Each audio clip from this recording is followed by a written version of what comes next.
I love The Princess Bride. Such a great movie. I've shown it to all my kids, and even my 7-year-old kind of likes The Princess Bride. It's got something for everyone. And one scene that you got to love is the scene where they bring the dead Wesley, aka Dread Pirate Roberts, to Miracle Max. And he's there, and he's checking him out, and he's, it turns out your friend is only mostly dead. Not dead. Otherwise, you're going to look through his pockets for spare change. This scene that we're going to see here with Lazarus is not mostly dead. He's dead. Welcome to Walking Through the Word for today. We're in John chapter 11. And if you remember, we're looking at the death and the resurrection of Lazarus. This is a pretty amazing scene that comes on, and it really kind of cements to everyone around who the Messiah is and that this must be the Son of God. So this is a very powerful scene. Now, if you remember, Jesus kind of did something that didn't make sense, and we kind of left it at that. We didn't really give any good, solid answers. We see that Jesus allowed his friend Lazarus to die so that he could be glorified, so that he could show people who he really is. We ask the question, do you ever ask God why? Why does God allow something to happen? Ultimately, the answer is what's about to happen, so that God can receive the glory when it turns around. This is something that we as all believers should cling to. So here we go. In verse 17, now when Jesus came, he found that Lazarus had already been in the tomb 4 days. Okay, so Lazarus was sick. Jesus hung around for 2 days, and we can do the math and know that Jesus also went and it took 2 days to get there. So 4 days.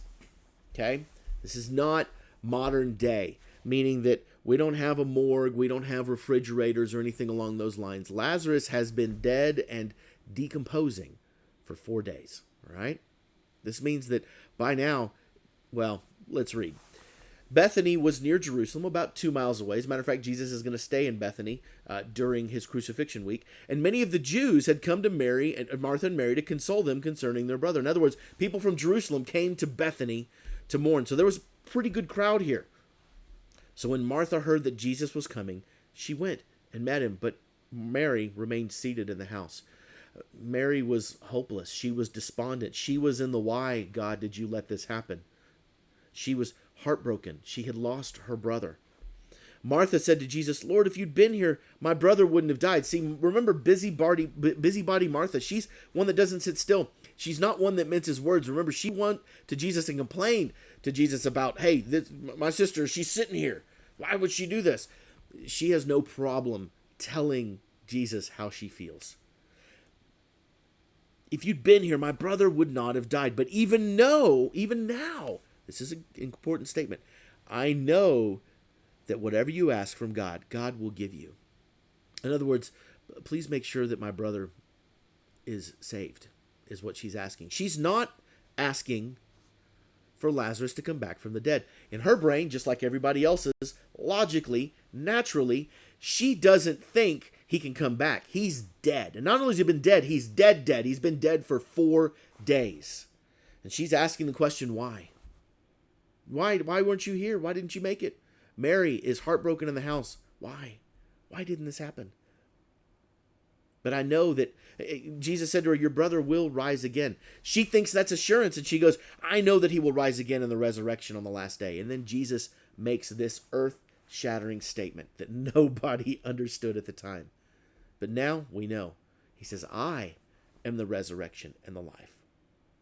And whoever believes in me, though he die, yet shall he live. And everyone who lives and believes in me shall never die. Do you believe this?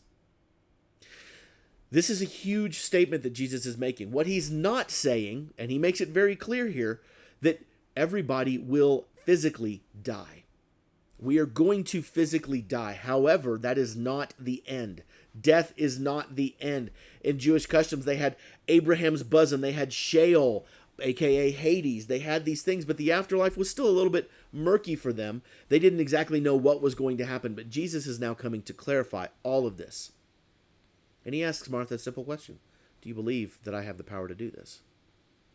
And she said to him, yes, Lord, I believe you are the Christ, the Son of God who's coming into the world. So she knows exactly who Jesus is. She's already a believer. She doesn't need this to believe. She doesn't need this to believe in Jesus. She is already, even through the why, she's willing to say, I believe in you. This is important for us as followers of Christ, that even though we might have the why, and even though we might not get the answer we're looking for, we can still, like Martha, rest in who Jesus is and who Jesus says he is. We can rest in the assurance that he's going to make good on his promises. We'll continue the story tomorrow.